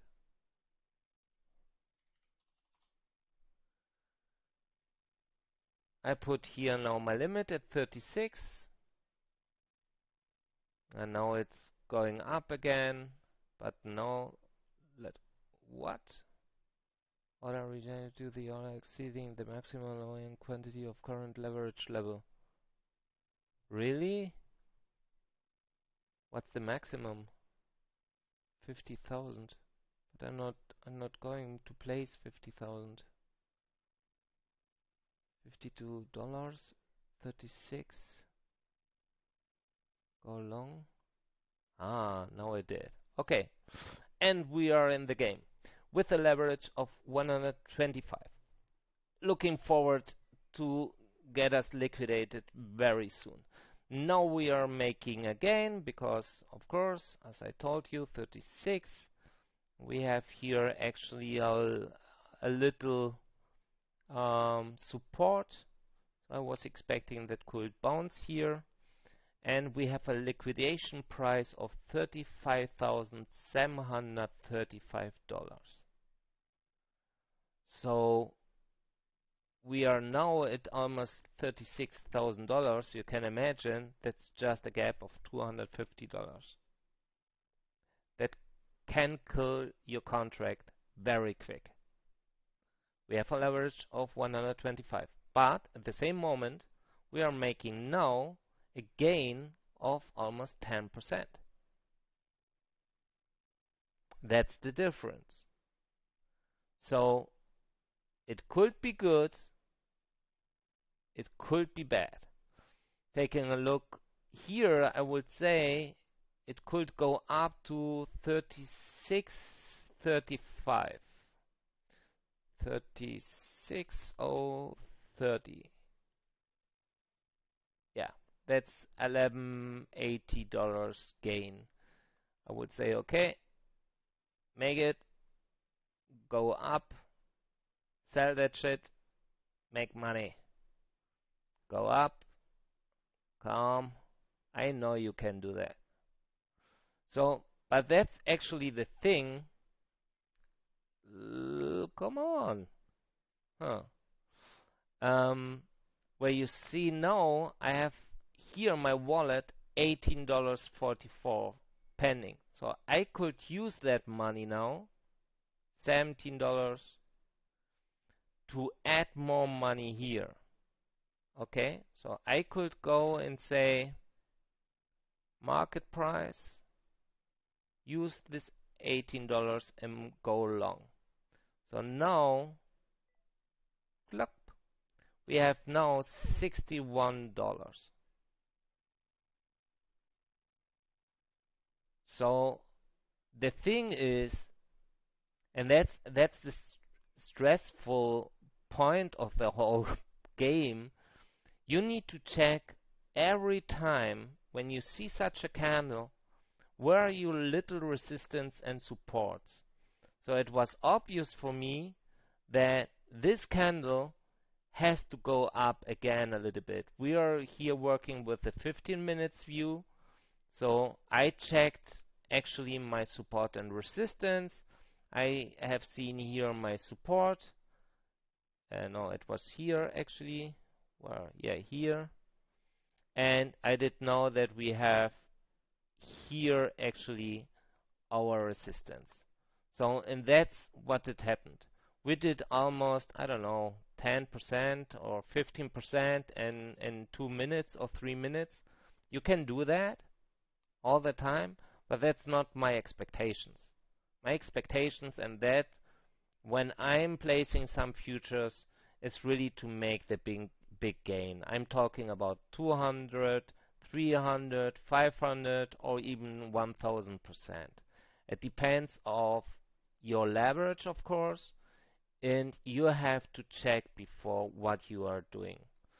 So, as said, go here, take a look to the volatility index to see, okay, because the volatility index is very helpful to make quick gains in terms of, like we have seen right now, I'm placing in the bottom of the candle, and because I know it's going to go up again. That's happening all the time at Bitcoin. And that's good for your futures if you want quick gains. But if you want big gains, that could be because it's a big gain, it's not going to happen in a few minutes. Sometimes it takes a day or hours. And then the problem of the volatility could be a challenge for you. That's the only thing. So again, before we close the session is just decide for yourself if you want a cross or isolated margin mode. Leverage, taking into account the volatility of Bitcoin. It's low volatility, higher leverage, lower risk to get liquidated, high volatility, lower leverage, lower risk to get liquidated. And of course, you have to think about if you want a long or a short one. That's actually everything you need to know.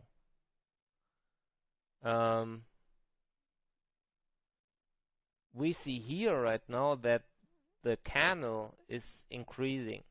So the volume is increasing a little bit. I don't know how long it takes, but I'm sure that we are going up again. So I'm going to place, but now not with 125, but I would say I'm going to place, for example, to make a realistic simulated situation, a leverage of 25, and say that as we are bouncing here all the time, I would say that looks very accurate for me, that we should use and buy at 35,996 or almost 36,000. We take here the 36,000, say all in, we want our long contract. So as soon as this candle is going to fall again, and that could happen very quick, as soon as someone drops, just as you see, just 150 bitcoins at once, then it will trigger my order, and afterwards it will start to go up again. That's the point. So if you want to make quick money with that, you can use that with these little supports and resistance. And if you think that, like I'm doing, that we are hitting the 40K and we will dump afterwards with a little sideways run, that could be also very interesting, just to introduce a short contract with a limit at 40K, for example, or I have here, instead of 40K, I have 38.3. So it seems 38.3. I don't know why I'm telling about 40, but 38, well, doesn't matter. But you can introduce here then your limit and let it run. Okay? With a leverage of 5 or 10, depends of how much money you want to spend in that, and that's it. That's the way how it works, how I'm trading with that. You don't need a lot of more information actually. Of course, usually if you don't know, you need a little bit of orientation, what's going to happen. Then take a look. We are now between two EMAs. We are between EMA 50 and EMA 100. That's why we are struggling here. It bounced here at EMA 50 different times. Then it dropped a little bit, but it went up because EMA 20 also was increasing. The good thing is the VWAP. That's a very accurate indicator that is taking account the volume, the trading volume, the current trading volume actually. And if you, for example, here, as soon as the VWAP indicator you have, if you are using, for example, I will write that indicator. That's for, let's go.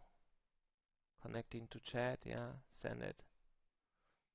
And I'm sending that now. View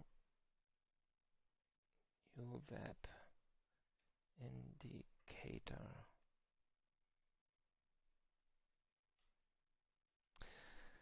It's for me a very helpful indicator, a very helpful tool. Right now, it's showing me clearly that we are in an uptrend. And this indicator is using the volume of the asset as well. And here we went, for example, to we was in a downtrend, okay? It followed with the dump even more. Then it did a break here. Then we pump, and from that moment, I know that's an uptrend. They need to dump hard to cross this UWeb indicator to go to flip again to a downtrend. This indicator here, that's the open interest stochastic money flow index. It's good, but not that accurate. So if you are using TradingView, I would recommend to use this UWeb indicator. That's really a good one. It's one of the most accurate indicators you can get. And that's going to be my last word for today. Yeah, as I said, the candle just went up.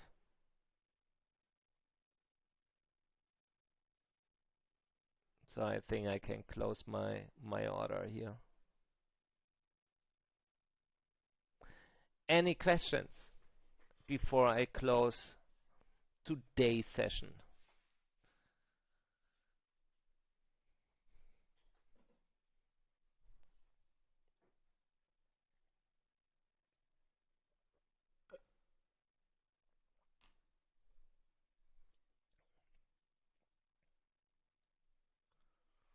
You're welcome, Philip.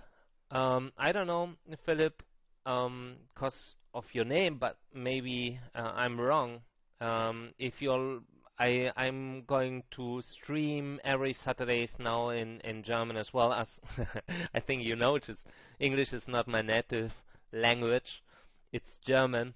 I speak German in Spanish, and for me, English is uh, well, I love that language, but it's not my native one, and sometimes I'm missing the vocabulary to say and to explain in the right way. So I'm sorry if something it's not clear. Just drop me a line, and you can of course just drop me a line on Twitter as well. My DM is activated.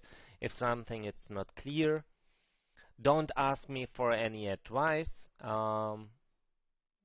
So and be respectful. I don't like such messages like what coin 1000% in 3 weeks because I will block you afterwards.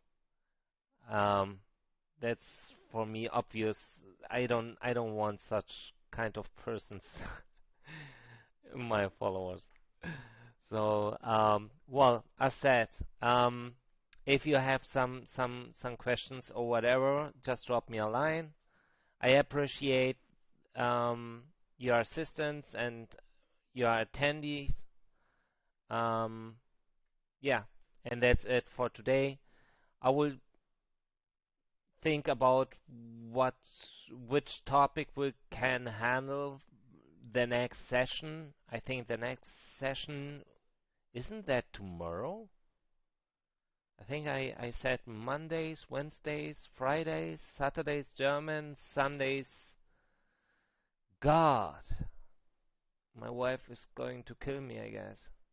Um, but yeah, okay. Then I think we are going to talk together tomorrow again about the market situation.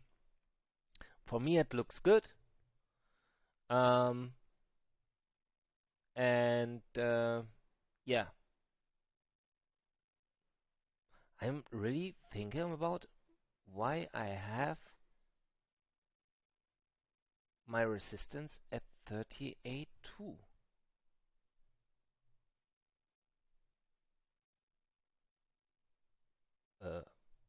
50 minutes. Okay, 12 hours. And here 45.